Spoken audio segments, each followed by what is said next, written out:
Chenchalamma phone ఎత్తి hello hello ఎవరండి మాట్లాడేది అని చెప్పేసి చెంచలమ్మ మాట్లాడుతూ ఉంటుంది. కేశవ్ ఒకసారిగా ఉలిక్కిపడి లేచి చూస్తూ ఉంటాడు. ఎవరు చెంచలమ్మ అనగానే ఎవరో అండి ఫోన్ చేసి కట్ చేశారండి అనగానే ఛార్జ్ అయిపోయిందేమో, ఛార్జింగ్ పెట్టు, ఎవరు చేస్తుంటారు అని చెప్పేసి కేశవ్ ఆలోచిస్తూ ఉంటాడు.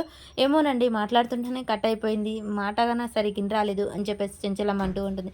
సరేలే నువ్వు వెళ్ళి ఛార్జింగ్ పెట్టు, అందులో ఛార్జింగ్ తక్కువగా ఉంది అందుకే కట్ అయినట్టుంది అని చెప్పేసి కేశవ్ చెప్పడంతో చెంచలమ్మ సరే అండి అని చెప్పేసి ఛార్జింగ్ పెడుతుంది. ఇక పెళ్లి కూతురు బొమ్మ పట్టుకొని చంటి అమ్మాయి గారు ఎలా ఉన్నారు, మీరు ఎక్కడున్నారండి అని చెప్పేసి మాట్లాడుతూ ఉంటాడు చంటి. ఈలోపే సింధూర బయటికి వస్తుంది.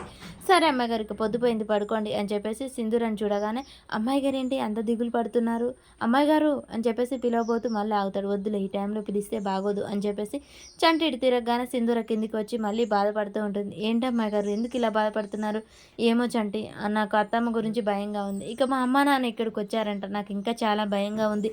వాళ్ళు ఇక్కడికి వచ్చి ఇక్కడ ఏం ఇబ్బంది పడుతున్నారు, నా గురించి ఇలా ఆలోచిస్తున్నారు అనగానే అమ్మాయి గారు మీరేం బాధపడకండి, నేను ఇప్పుడే మీరు బాధపడకండి అమ్మాయి గారు, అమ్మగారు నేను తప్పకుండా అర్థం చేసుకుంటారు, మీ అమ్మ నాన్న కోరిక కూడా న్యాయమే కదా అని చెప్పేసి చంటి అంటుంటాడు. కానీ ఇద్దరి మధ్య నలిగిపోతున్నాను చంటి. అంటే అమ్మ నాన్నకి న్యాయం చేస్తే ఇటు అత్తమ్మకు కోపం వస్తుంది, అత్తమ్మకు న్యాయం చేస్తే అమ్మ నాన్నకు కోపం వస్తుంది. ఏం చేయాలి చంటి, నాకు ఏమీ అర్థం కావట్లేదు. ఆయన అమ్మ నాన్న ఇక్కడికి వచ్చి ఇక్కడ ఉండటం అంటే అత్తమ్మకి ఎదురునిచ్చినట్టే, అవమానించినట్టే కదా వ్యతిరేకంగా అని చెప్పి చంటికి చెప్తూ ఉంటుంది సింధూర తన బాధనంతా. అమ్మాయి గారు ఒక పని చేస్తే ఎలా ఉంటుంది, మనం వెళ్ళి మీ అమ్మ నాన్నతో మాట్లాడేసి వద్దాం, కొద్దిగా వాళ్ళనే ఓదారి వాళ్ళు ఇక్కడ నుంచి మీరు చెప్తే వింటారేమో, వెళ్ళిపోతారేమో అని చెప్పేసి చంటి అనగానే ఈ ఆలోచన బాగానే ఉంది, కానీ అత్తమ్మ నన్ను ఇల్లు దాటి వెళ్ళొద్దని చెప్పింది కదా, ఇప్పుడు ఇంట్లో నుంచి వెళ్తే బాగోదు చంటి, చెప్పి వెళ్తే కష్టం, చెప్పకుండా వెళ్దాం పదండి అమ్మగారు, ఈ సమస్యకు పరిష్కారం ఇదే, మీ అమ్మ నాన్నని మీరు మాట్లాడాలి, వాళ్ళని ఒప్పించి ఇక్కడి నుంచి పంపిస్తేనే కొంచెం ఈ సమస్య అనేది పరిష్కారం తీరుతుంది, మీరేం ఆలోచించకండి అమ్మాయి గారు, నేను చెప్తాను కదా మీరు చెప్పినట్టు చేయండి అని చెప్పేసి